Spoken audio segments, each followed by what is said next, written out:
Please watch the video until the end. The last scene changes everything. Chapter 1. The Waking City. I woke to a sound like silence being peeled back. Machines hummed once and then died. Fluorescent lights flickered like a dying insect's wings. When my eyes cleared, I could taste the copper of fear in my mouth and the stale dust of a hospital that had forgotten to exhale. There was no staff, no morning rounds. A wheelchair sat abandoned in a corridor smeared with the tracks of someone dragged.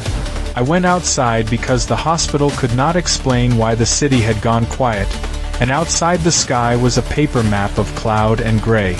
Traffic lights blinked without audience. Cars sat like patiently surrendered animals. The radio in my pocket spat static, and a voice that had once been human collapsed into a loop of broken syllables.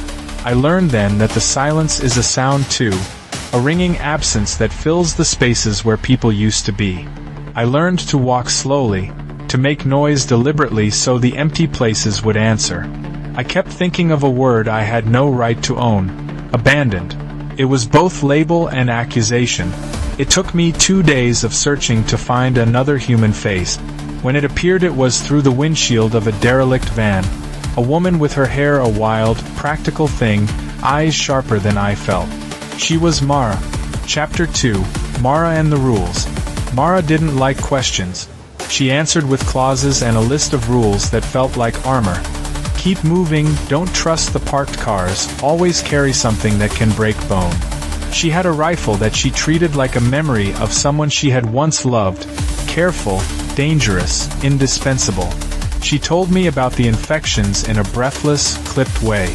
A virus that turned need into violence, that scrapped empathy and replaced it with a bright animal hunger. People exposed would scream, bite, batter anything that moved.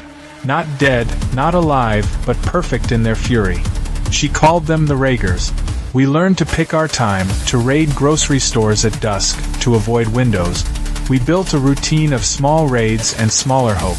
That routine was interrupted when we found Jonah, a man in a military jacket with lines on his face like a map of worries. He was more than a survivor. He brought a different language, one of command and containment. He spoke of a compound outside the city, a place the army had held, rationed, and then sealed against the rising tide. He believed safety could be engineered. I wanted to believe him. Mara did not. Her eyes kept scanning open spaces as if they expected teeth to appear out of the horizon. Chapter 3. The Crossing.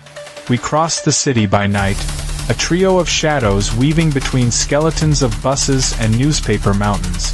Close to the river there were bodies hung from a pedestrian bridge, their mouths open in a collective silent howl. Night gave the shapes a softness that daylight would show as blood and bone. Something began to follow us. Not always audible, sometimes only a movement at the edge of sight. We took shelter in a chapel whose stained glass had been blown like a spider web. Inside, an old radio crackled with news anchors who spoke of quarantine, of the army's attempts and their failures, of cities folded into silence. The voice referred to infection rates and measures. The numbers meant nothing next to the smell of sweat and fear. We argued about the compound. Jonah offered plans and a map dotted with hope. Mara said hope leads people to forget the most basic law. Danger is rarely generous. She trusted instincts over plans. I felt split between them, the cautious soldier and the wild survivor spiraling me into a strange middle. The part of me that wanted to be safe, the part that wanted to be free. Chapter 4. The Ghosts of the Barricade. We reached the compound on the 4th day, dawn corroding the horizon. It looked like a starvation-era dream. Sandbags, boardwalks of corrugated metal, towers where men watched like vultures. Soldiers met us with the stiffness of those who had traded humanity for orders. They took our names and our weapons and looked at us the way people look at stray dogs before deciding whether to feed them. At first, the compound promised the ordinary. Food, sterile beds, a chain of people that meant protection.